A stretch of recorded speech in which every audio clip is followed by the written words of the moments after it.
शनिवार को नगर निगम बोर्ड बैठक में जो हंगामा हुआ, सदन से सड़क तक सबने देखा।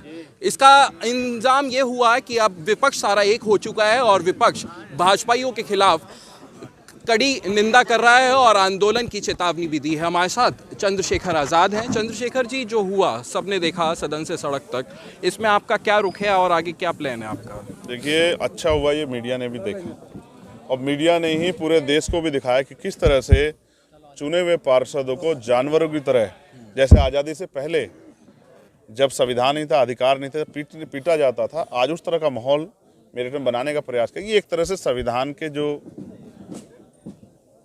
राइट्स है, मौलिक राइट, उसका भी अपमान है। तो मैं समझता हूँ ये लड़ाई अब हम लोगों ने, सब लोगों ने इस अपमान के खिलाफ इस लड़ाई को हमने मिलजुल के लड़ने का तय कर लिया है कि हम इसको मिलजुल के लड़ेंगे।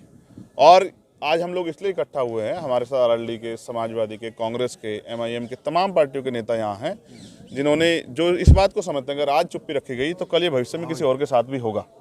इसलिए इस लड़ाई को हम लोग मिलकर लड़ेंगे। 10 तारीख को हमने इसमें एक पंचायत की कॉल दी है, जो इंदुशेखर जी के मामले पहले से थी, उस परिवार की मांग पे। उसी में हम इस दमन के खिलाफ भी आवाज़ उठाएंगे, देश भर के लोग जुटेंगे। उसके साथ साथ भारतीय जनता पार्टी के लोगों में कहना चाहता हूँ कि सत्ता आने जाने वाली चीज़ है। सत्ता के अहंकार में जिस तरह का घमंड पैदा होता है और आदमी पागलों जैसी हरकतें करता है, वैसा प्रदर्शन कल भाजपा के लोगों ने किया। ये असहनीय है और ये अस्वीकार्य है।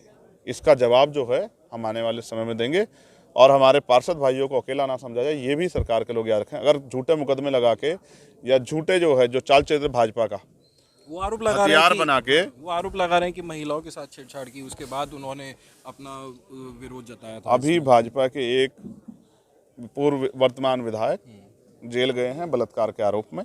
इनके बड़े बड़े नेता कुलदीप सेंगर हो, चिन्मय नंदो, तमाम तरह के लोग जो है ना, वो इन्हीं अपराधों में जेल में गए हैं। ये भाजपा का चाल चरित्र है कि जब भाजपा गिरती है तो इस तरह का प्रयास जो है वो लोग करते हैं। इन प्रयासों से, इन झूठी जो हथकंडे, इनसे हम लोग डरने वाले नहीं है। बहुत पुराने नेता हमारे साथ, हम इस बात को जानते हैं कि इस तरह के प्रयास होंगे। झूठ के पैर नहीं होते, सच को आँच नहीं आती।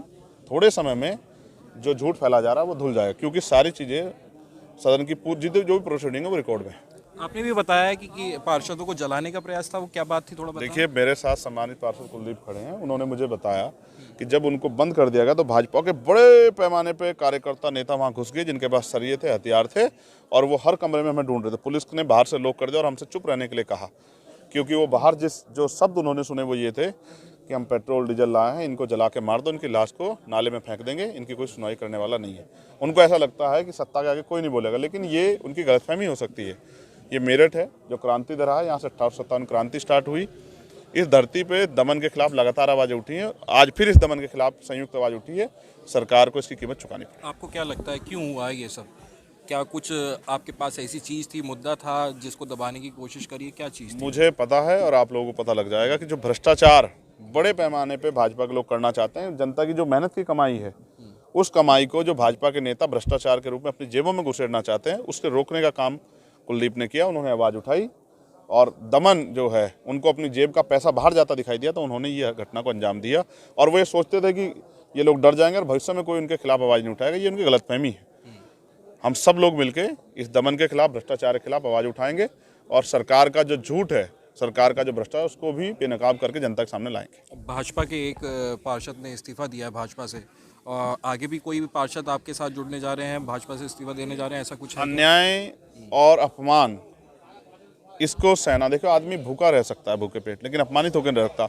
जिस साथी पार्षद ने इस्तीफा दिया, ये कहते हुए दिया आपके सामने कि मैं आज भारतीय जनता पार्टी में अपमानित फील कर रहा हूँ, क्योंकि मेरे समाज के लोग साथ अन्याय अत्याचार हो रहा है और भाजपा के लोग कर रहे हैं, इसलिए मैं इसमें घुटन महसूस कर, इसलिए भारतीय जनता पार्टी छोड़ दी। ये बहुत बड़ा संदेश है भारतीय जनता पार्टी के लिए। इसे भारतीय जनता पार्टी को सबक मिल जाना चाहिए। और मैं मानता हूँ अभी एक व्यक्ति ने अपने जमीर की बात रखी है, आने वाले समय अन्य व्यक्ति भी अपने जमीर की बात सुन के भारतीय जनता पार्टी बड़े पैमाने में इस्तीफा देंगे, ऐसा मेरा विश्वास है। भाजपा कहती है सबका साथ सबका विकास, और वो कहती है कि पिछड़ों के लिए भी हम सबसे ज़्यादा आवाज़ उठाते हैं। अयोध्या में वाल्मीकि के नाम पर उन्होंने एयरपोर्ट का नाम रखा है, तो आपको लगता है कि कहीं ना कहीं वो दिखावा है? नहीं, मुझे क्या लगता है, जनता जानती है ना कि किस तरह से हाथरस में उसी परिवार के साथ जो अन्याय हुआ, और भारतीय जनता पार्टी, उनकी सरकार कहाँ खड़ी थी, और मुख्यमंत्री जो वादा किया कि एक नौकरी और एक घर देंगे, वो क्यों नहीं दिया। और यहाँ भी सीवर में बहुत सारे उसी वर्ग के लोग मरते हैं, तब शायद मुख्यमंत्री को दिखाई नहीं देता है, ना सरकार को दिखाई जी देता के है। नाम पे अयोध्या में एयरपोर्ट का नाम रख दिया। मैं कह रहा हूँ बहुत अच्छी बात है। भाजपा नाम की राजनीति काम की तो करती नहीं है ना, रख दिया नाम, बहुत अच्छी बात है। लेकिन ये भी तो याद रखें कि उन वर्गों का हाल क्या है। 5,000, 7,000, 10,000 रुपए पे मजबूरी में अपने बच्चों का पेट पालना पड़ता है, गंदगी में उतरना पड़ता है। उनके जीवन रक्षा तो भाजपा कर नहीं पा रही है। इन्हीं लोगों को जो आरक्षण का अधिकार मिला है उसको तो भारतीय जनता पार्टी निजीकरण करके खत्म करने का काम कर रही है। तो भारतीय जनता पार्टी की सच्चाई को लोग जानते हैं कि भारतीय जनता पार्टी का चाल चरित्र क्या है, और लोग इनके बहकाव में नहीं आने वाले। मंदिर का उद्घाटन है, कह रहे हैं कि हर वर्ग के लोगों को हम बुला रहे हैं, सबका साथ कर, सबका विकास कर रहे हैं। लेकिन आपकी बातों से लग रहा है कि, और जो हमने भी देखा है, सबने देखा है, तो कहीं ना कहीं दब रहे हैं। आप जाएंगे क्या अयोध्या में, कुछ बात उठाएंगे? मैं तो आपसे फिर कह रहा हूँ, पिछली बार हमने देखा और हमारे राजेंद्र जी को याद होगा किस तरह से इन्होंने संसद में अपमान किया राष्ट्रपति जी का, सिर्फ जाति की वजह से कि अनुसूचित जाति की महिला उनको नहीं बुलाया।